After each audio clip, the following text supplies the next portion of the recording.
grasp. So remember when we,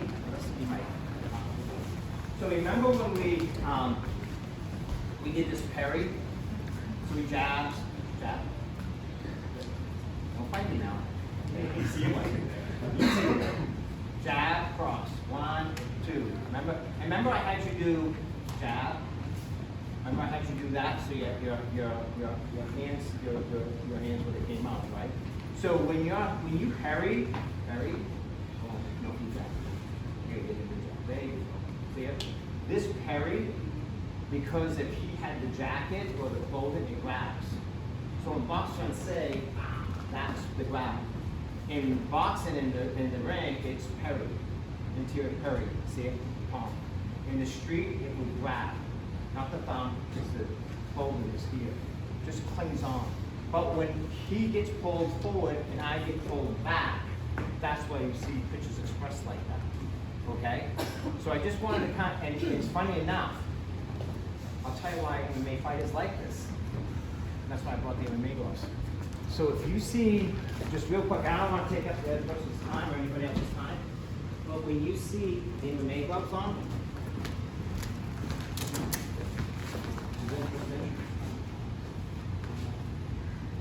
by the way, I wrap hands professionally. So I would wrap this hand,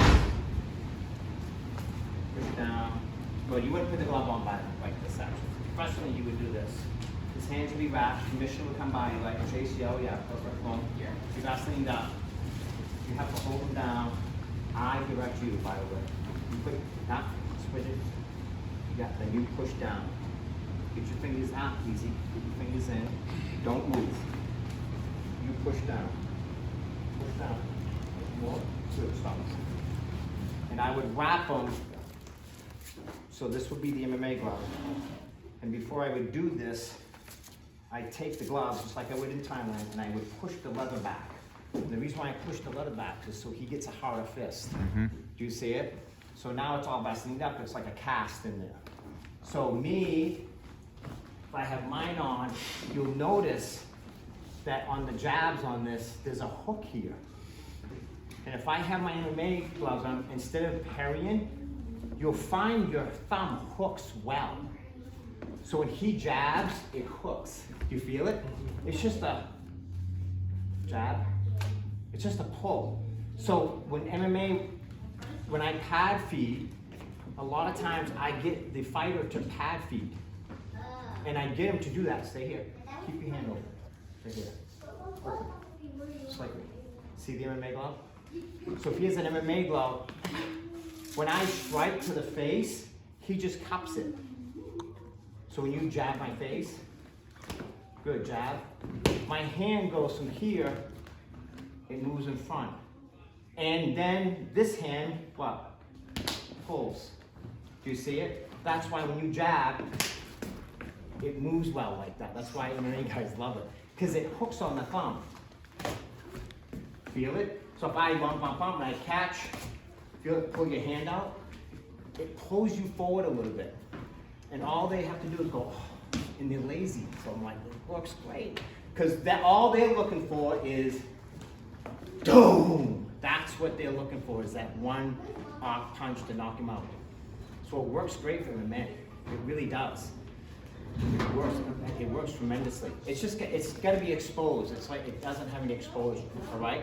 So getting back to this, when you guys do the street, we do any street, just think of the parry that you guys did, like this, it just hooks. If they have the clothing, if they have the American, it just hooks right here. And you're not grabbing it with the thumb. You're just slightly, see it? That's all I do, and that pulls. That's some of the street stuff that you can do, okay? And I showed you a little bit more of the street stuff when he jabs and you slip that out. Do you see this? I'm turning it this way. Just be careful with this. Don't hurt people. See it? See the arm? So when he extends, see how it slingshoots over a little bit? That's when your foot bar hits the outside like that. So it's very easy to move. I'm trying to go slow. One, right there. See it? So if I go, good jab, I gotta get him to move. Jab. Good. Easy. Jab. Jab. jab, jab. See it? So if I can get on the extension, if I can time this to have him, boom, it extends his arm out and it will hit the arm. It hurts. So feel it? If my foot connects with that arm and comes out, it hurts. So after a while, what happens? This thing starts to go, doom, doom. Oh, he's not raising his hand now. And it becomes deadly. So you would hit the limbs. These are not just the limbs that you hit these limbs as well. Okay? Good? Bad? Sad? Any questions? Anytime that you try to do anything, try to break it down a little bit and analyze it and try to make it into more of a training method than a fight method. Because if you try to fight with something in the beginning, it's, especially Sabat, particularly Sabat, it's hard.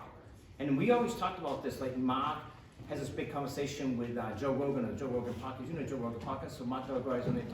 That's why Muay Thai took off so well, because it's easy. It's very easy to gain power and strength quickly, and they'll make you feel like that.